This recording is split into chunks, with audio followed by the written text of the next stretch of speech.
You can't see it, but I'm like shaking underneath the table. I'm super excited. And it's not because I had too much caffeine. We are so excited to be here in Tucson, and Shelly is actually back. I think you all remember her. She's always brought a fantastic array of jewelry. And today in Tucson at the Gem and Mineral Show, we are doing an unboxing, and I'm so thrilled to have Shelly with us. I think last time she called me Queen Bey for Beyonce. Fit for Queen Bee?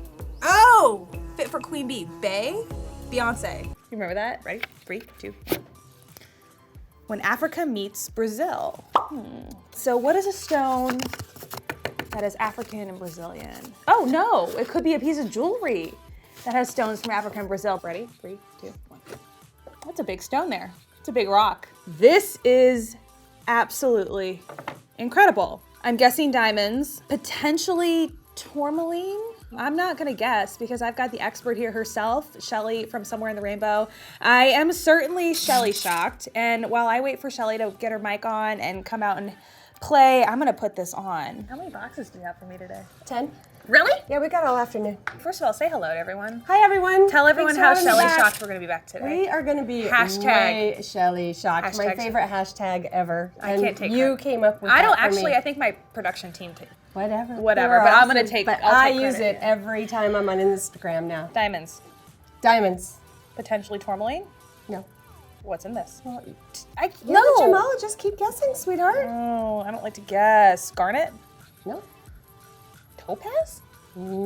Which part? I think the center stone, it looks like Imperial Topaz. The center stone is actually tricolor topaz from Brazil. Okay, I've never seen tricolor topaz. No, and you probably won't get to see many of them. There's only about maybe 10 in the world. So first of all, let's do a quick definition for our viewers. What is Imperial Topaz?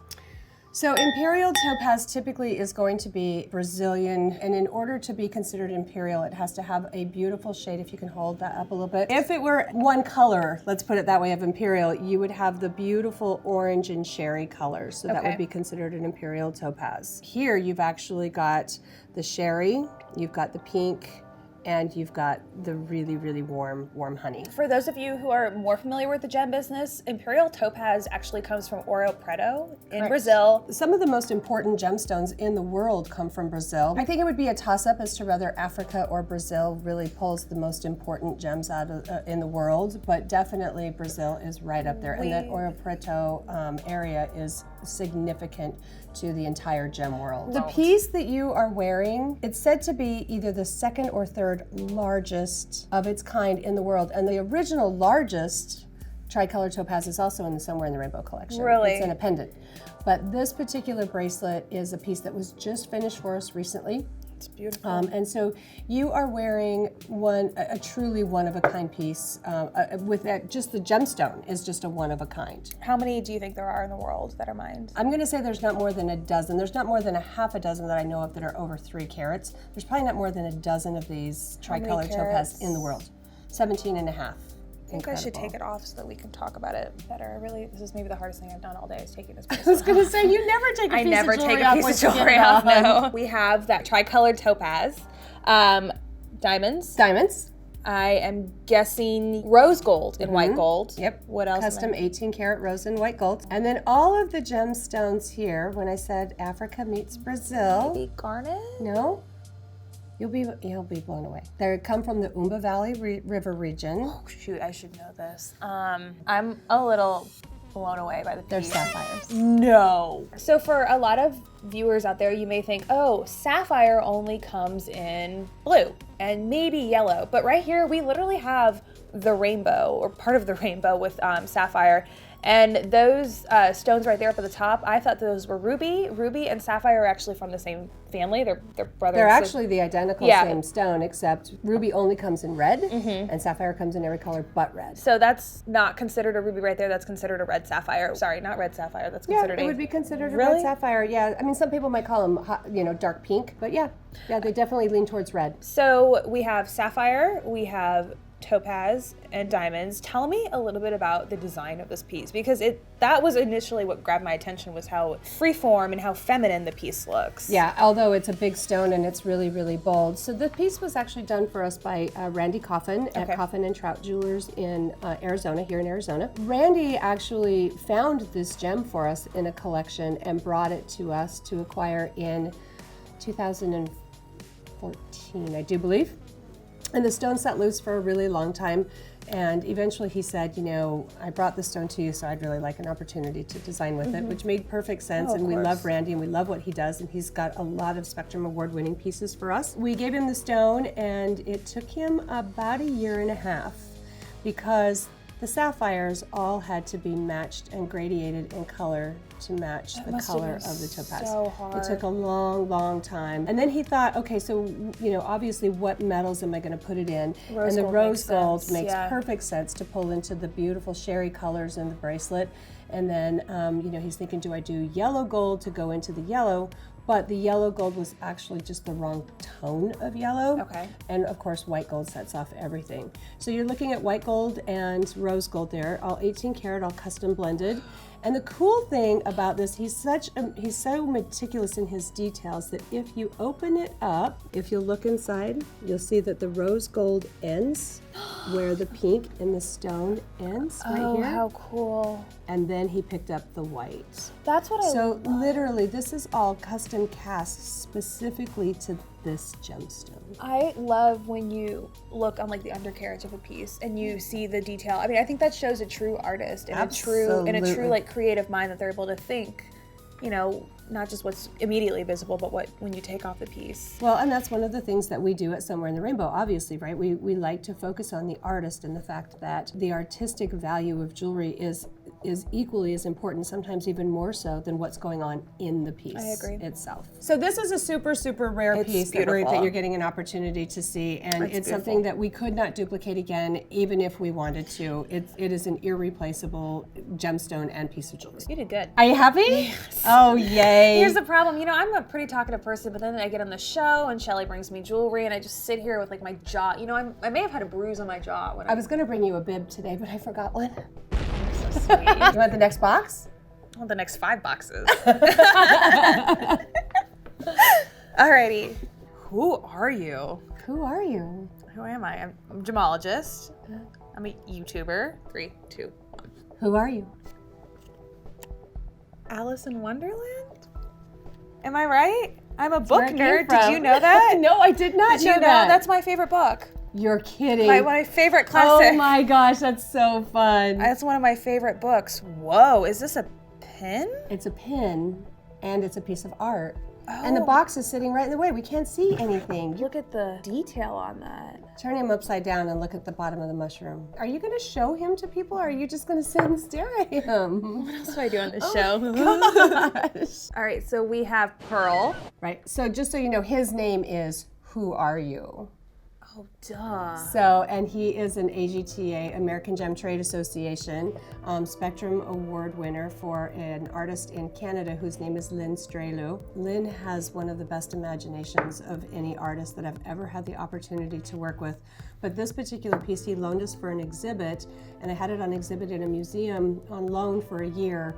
And after the exhibit was done, I thought, we just have to have this piece. I have to showcase this piece. Shorter, taller. Wow, this makes me want to reread that book. Exactly. Do you like Well, Alice? good. Who doesn't love Alice? I love Alice in Wonderland. Look at his little arm. It's like his little mustache. And his glasses actually are the glasses of the artist. So Lynn wears glasses like this, and the only difference in their faces, really, because they kind of look alike, is that Lynn has a big handlebar mustache. So what you're looking at here is one pearl.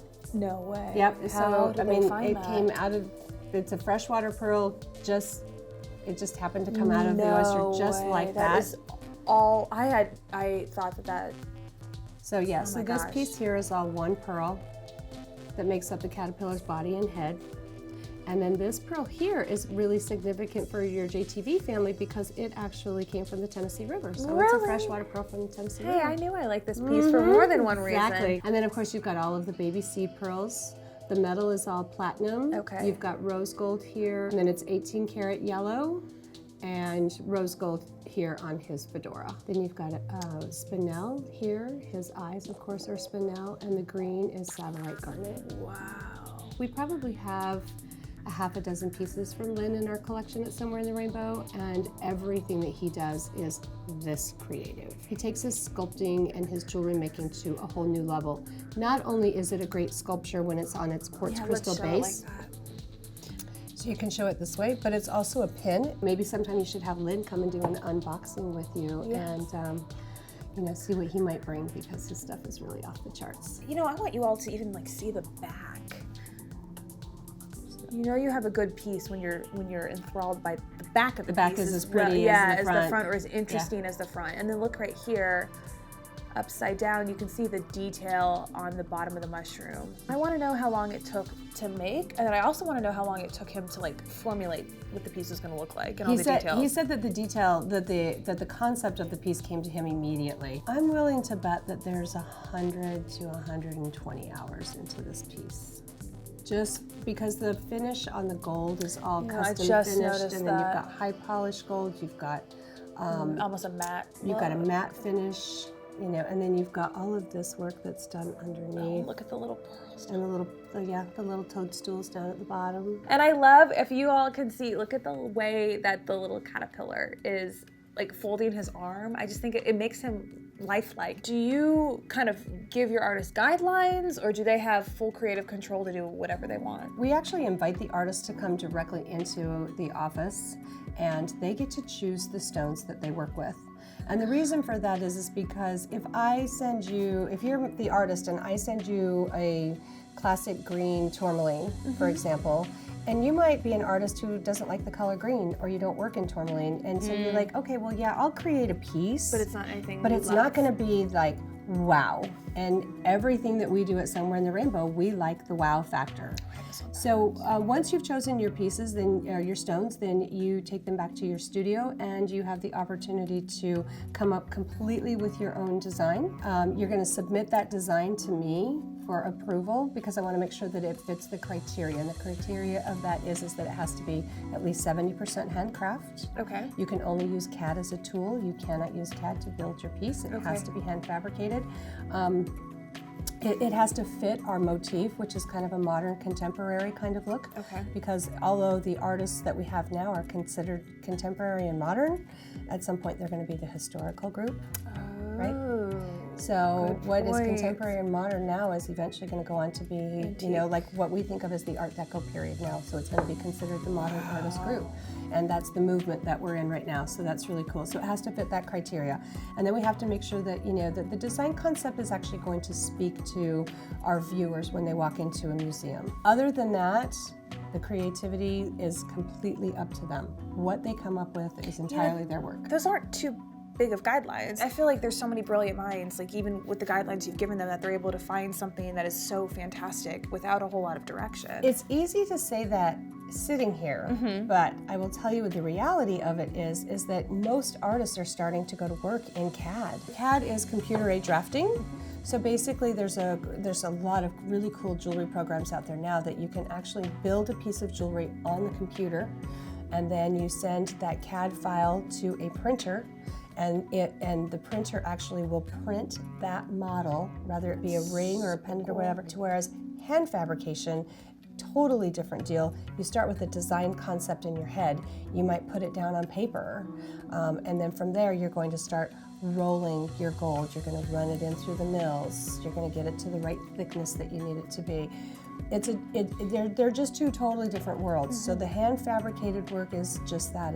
It's all done by hand. There's a generation of artists right now that have done lost waxed, hand carved, hand forged, all hand fabricated work their entire lives. They've done it for 40 plus years. And so truly, you know, finishes that are like this matte finish that's on it, it's all done by hand. There is no machining that goes on. I love books. I've always been a book nerd, bookworm. So I had no idea. I love the classics. All right, well, this is maybe one of the few times in my life that I have not had a witty thing to say or a cheesy joke. So I think it's just time to sign off. Pick the piece that you would like our viewers to take a closer look at. The dimensions, The pearl, when I studied the piece and realized that there's one pearl there, that's impressive. But when you look at it as a whole, I love the details of the colors, you know, the red on top of the pipe, the red in his eyes. Although it's a very imaginative piece, you don't have to give much imagination to understanding the importance of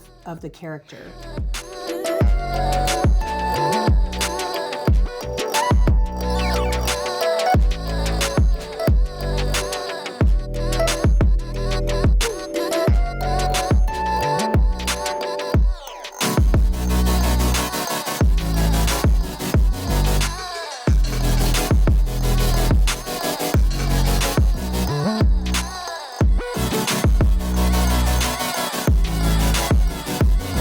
Thank you, Lynn, for making this piece, and thank you, Shelly, for bringing both of these on. Absolutely. I was Shelly shocked. Woohoo! And I'm looking forward to the next time Shelly will come on the channel. But everyone, I need your help. I need you to like and subscribe, but I also need you to send Shelly a caterpillar emoji. What do you think about that? All right, let's see how many caterpillar emojis we can come up with on YouTube. I like it. Thank you everyone for watching.